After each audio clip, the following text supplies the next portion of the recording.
Hello friends, a very welcome to our World History channel dedicated to MNS aspirants.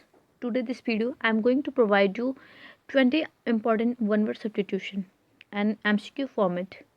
And इसमें जो question है one word substitution वो mostly repeated है and आपको काफ़ी इसमें से आते भी होंगे. सो आई सजेस्ट यू कि take it as a test and let me know your score in the comment box. Okay, so let's get start. Question number first is do something according to one's own will.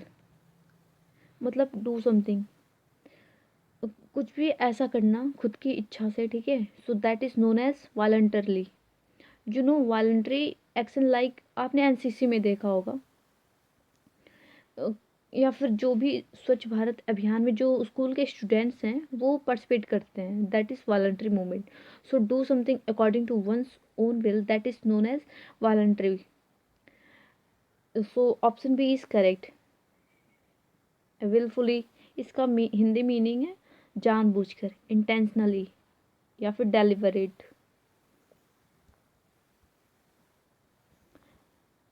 Next, a person with strong desire to steal. ऐसा person जिसके अंदर strong desire होती है to steal something, that is चुराने की आदत होती है. तो that person is known as what. Option are kleptomania, lossomania, and C is milenomania, D is nilemomania. So the correct answer for the question is option A, kleptomania is correct. Next question is speaking with a stammer or lisp. मतलब तुतला कर बोलना, speaking disorder, that is known as. So option B is correct, stuttering. A testimonial, it's mean शुक्रगुजार, blessing.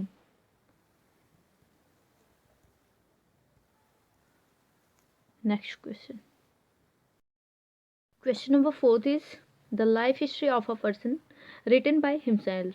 ठीक है, खुद की आत्मकथा लिखना, that is known as autobiography. Option C is correct. And biography, life history of a person written by another person. ठीक है. So next question. Question number 5 is lively or high spirited. मतलब full of energy, that person is known as. तो आपके पास option है A grape, B vivacious, C amputation, and D none of these. So the correct answer for the question is B, विवेसियस.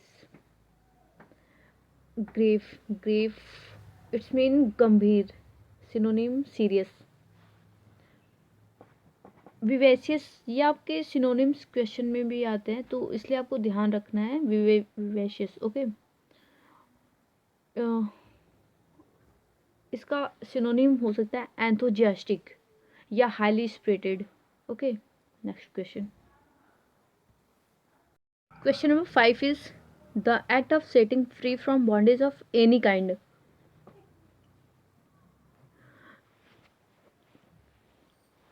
So option है eradication, B indemnity, C emigration, and D emancipation. So the act of setting free from, free रहना, किसी भी किसी चीज़ से बंधे ना रहना, तो that is known as what. So the correct answer for the question is D, option D, emancipation. That is free from any bondage, किसी भी बॉन्डेज से फ्री रहना, that is known as emancipation. Next question is question number 6 है a person who gambles और bets. So ऐसा person जो जुआ खेलता है, वे बैटिंग करता है, that person is known as. So आपके पास ऑप्शन है A punter, B shelter, C customer और D client. So the correct answer for the question is A, punter. Punter, a person who gambles. Shelter meaning in Hindi आश्रय, protector. इसका synonym है shelter का. Next question is number 8 is test in which cells from diseased organs are removed and checked. So आपसे अब यहाँ पर आपसे पूछा है कि this test is known as what in which the cell is removed basically from the disease or the checked organ, so that is known as biopsy. So option A is correct. Biopsy is correct option.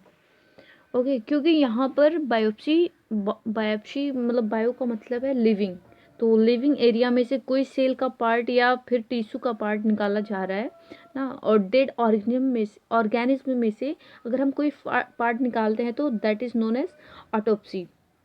ये dead से होता है और ये living से होता है. Biopsy living cell से निकलता है और ऑटोप्सी जो होता है ये डेड सेल से निकलता है. So option A is correct. Pessimist होता है निराशावादी. इसका एंटोनिम्स होता है, अपोजिट होता है ऑप्टिमिस्ट. पेसिमिस्ट का अपोजिट होता है ऑप्टिमिस्ट. ओके याद रखना. Next question is number 9 is a place that provides refugee शरणार्थियों के लिए जो स्थान दिया जाता है that is known as. So आपके पास ऑप्शन है A alien, B asylum, C visitor और D emigrant. So option B is correct answer asylum. Okay, asylum is a place where refugee kept. Alien, it means विदेशी, foreigner, immigrant.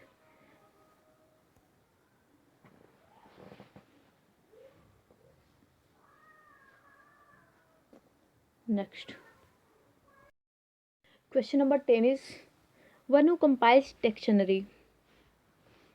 I hope almost सारे question आपके इनमें से आएंगे क्योंकि ये बहुत सिंपल है, इतना हार्ड नहीं है ये वन वर्ड सब्स्टिट्यूशन जो मैंने प्रोवाइड किया है. Okay so one who compiles dictionary, जो डिक्शनरी बनाता है that is known as lexicographer. Option A is correct.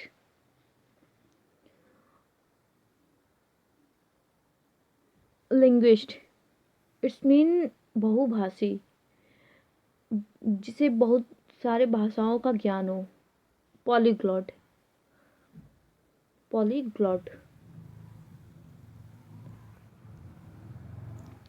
Next question is question number 11.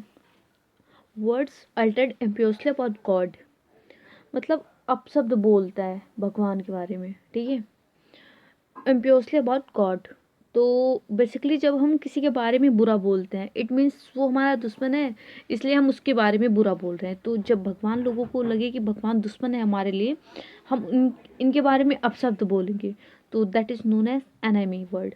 Enemy word छुपा है यहाँ, तो आप इजली लर्न कर सकते हैं ब्लास्फेमी एनेमी. ठीक है, so option B is correct, blasphemy. अब एक होता है बाय गॉड, है ना, बाय गॉड होता है एक. Excessive enthusiastic views about religious purpose, so religious purpose के बिहाफ पर हमारे जो व्यूज़ हैं वो बहुत ज़्यादा एग्रेसिव होते हैं, that is known as by God. तो बाय गॉड भी एक वर्ड है, कंफ्यूज मत होना बाय गॉड एंड ब्लास्फेमी में. Okay, so next question is question number 12 is a person who has no money to pay his debts. So आपके पास option है A insolvent, B destitute, C poor या फिर D popper. सो ऐसा person जो अपना कर्जा ना चुका पाए. ठीक है, उसके पास इतना मनी नहीं है कि वो अपना कर्जा चुका पाए, that is known as insolvent. Option A is correct. या फिर एक इसका सिनोनिम्स है, that is bankrupt. both are same, okay, and destitute and pauper, they also both are they also same. It means, it Hindi meaning is nirashrit. Okay, so next question is that which cannot be avoided. So you have option A flying, B brutal, C inevitable, or D none of the above. So the correct answer for the question is option C, inevitable. A brutal, it means cruel, relentless, unmerciful. Relentless, unmerciful, इसका synonym है अनमर्सीफुल, और antonym इसका है gentle. Okay, so next question number 15 is a person who agrees to work for somebody in order to learn a skill। ऐसा person जो किसी के साथ काम करता है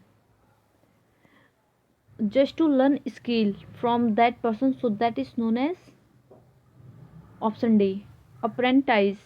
So option D is correct। Okay, so next question number 16, a gathering at a religious place। So option, आपके पास ऑप्शन है agenda, B homicide, C pardon, या फिर D congregation. So that is known as congregation. Option D is correct. Next question number 17 is someone who is not fit to be chosen। आपके पास option है A ineligible, B fanatic, C patricide, या फिर D none of the above. That is known as an eligible. So आपका answer है ए। बोलते हैं ना एन एलिजिबल हो आप इस एग्ज़ाम के लिए, बिकॉज जो आपकी क्राइटेरिया है वो फुलफिल नहीं है, so that is not fit to be chosen.